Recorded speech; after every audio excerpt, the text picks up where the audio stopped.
Bonjour, ici Jan Steele alias Lagousse. En direct depuis le Parc national des Cévennes, je suis là pour vous persuader que bien vivre sans gluten en France, c'est possible.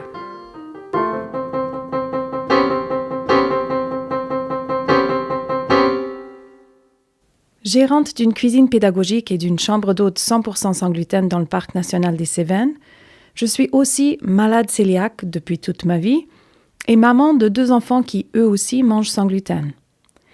La communauté des personnes vivant sans gluten est en croissance permanente. Mon objectif est d'offrir à ces gens des pistes vers une vie meilleure sans gluten. Allons-y!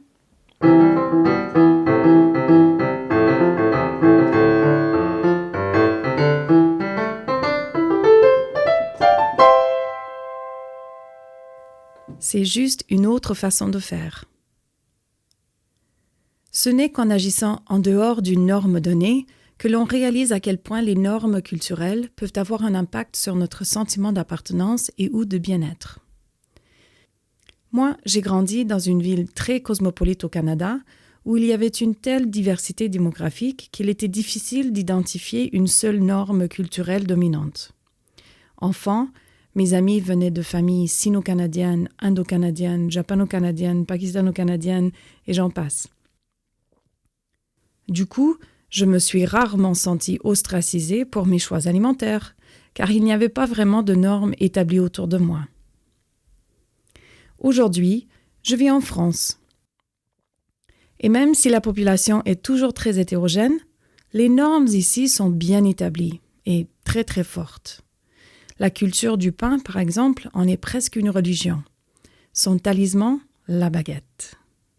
Et en tant que malade cœliaque, jamais auparavant n'ai-je entendu aussi souvent, le plus habituellement venant d'une personne me regardant d'un air piteux, « Je ne sais pas comment tu fais, moi je n'y arriverai pas sans pain. » Eh bien, laissez-moi vous rassurer, tout va très bien pour moi, merci. Cette expérience répétitive me fait m'interroger sur l'impact négatif que peut avoir une forte norme sur les personnes pour qui cette norme n'est juste pas possible. Car ce qui en suit est la suggestion suivante, pleine de jugements implicites, « tu n'es pas normal ». Mais est-ce vraiment désirable de se faire sentir perpétuellement différent, voire difficile, les gens qui, s'ils ne faisaient pas différemment, seraient régulièrement et gravement malades? Nombreux sont les commentaires sur des forums de Facebook venant de personnes intolérantes au gluten qui ne savent pas où faire leurs courses. D'employés cœliaques n'ayant pas d'autre option que de grignoter tout seuls dans leur petit coin de bureau, faute d'options à la cantine. Des mamans inquiètes que leurs enfants soient mal intégrés à la cantine scolaire, malgré un PAI. Bien que nous ayons de plus en plus de choix de produits sans gluten dans des magasins d'aliments naturels ou dans les grandes surfaces, et bien qu'un plus grand nombre de prestataires 100% sans gluten apparaissent sur le marché, l'expérience au quotidien pour une personne vivant sans gluten en France demeure néanmoins trop souvent celle de l'exclusion. Eh bien, je ne suis pas d'accord. Je suis éternellement reconnaissante que mon enfance m'ait paru aussi normale malgré ma maladie cœliaque. Oui, mon petit déjeuner consistait plus souvent des restes du repas de la veille que du pain et des croissants. Et oui, j'ai dû plus souvent m'abstenir que d'autres quand le plateau des desserts se passait lors d'un repas chez les amis. C'est toujours le cas d'ailleurs. Mais je ne me suis jamais sentie jugée pour ma différence par ma société.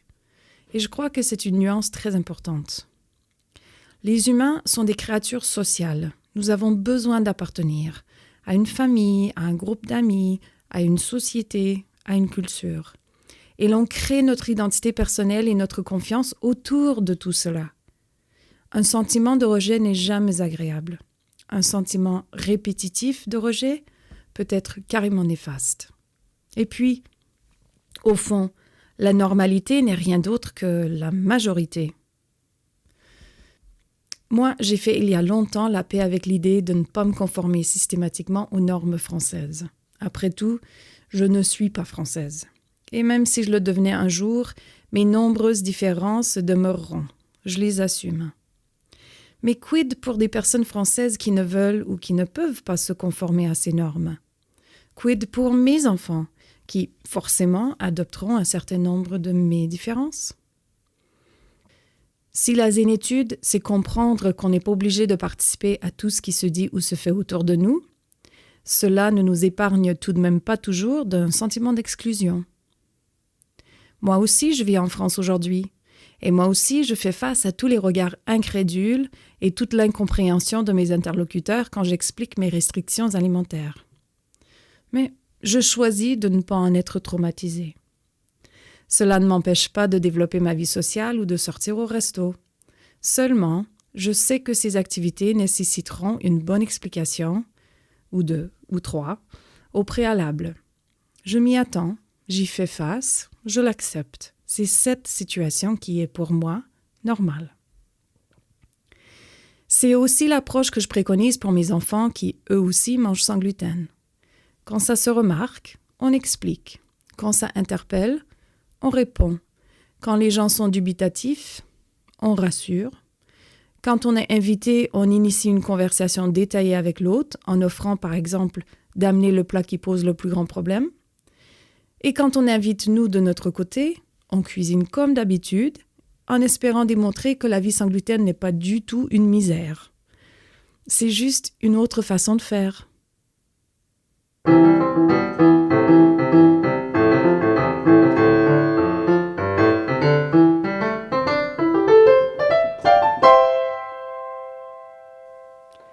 Ce podcast se veut une célébration de la vie sans gluten en France.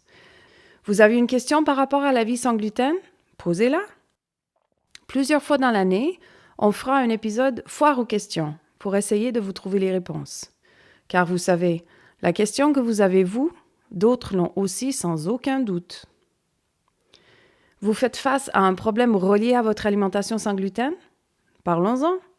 Dans la mesure du possible, nous en ferons un épisode en partageant nos expériences communes ou en tâchant d'exposer un problème pour lequel une solution n'est toujours pas dispo. Enfin, si vous souhaitez partager votre témoignage de rétablissement grâce à une alimentation sans gluten, vous trouverez un formulaire en ligne sur le site lagousse.fr/podcast. Vous aider à retrouver un mieux-être sans gluten, c'est ma passion. N'hésitez pas à vous abonner pour être au courant dès la sortie de chaque épisode. Plus notre communauté est soudée, plus facilement nous pourrons échanger les réponses et les solutions à nos différents problèmes. Bien vivre sans gluten en France, c'est possible. Les défis sont nombreux, mais les solutions aussi. D'ici un prochain épisode, portez-vous bien.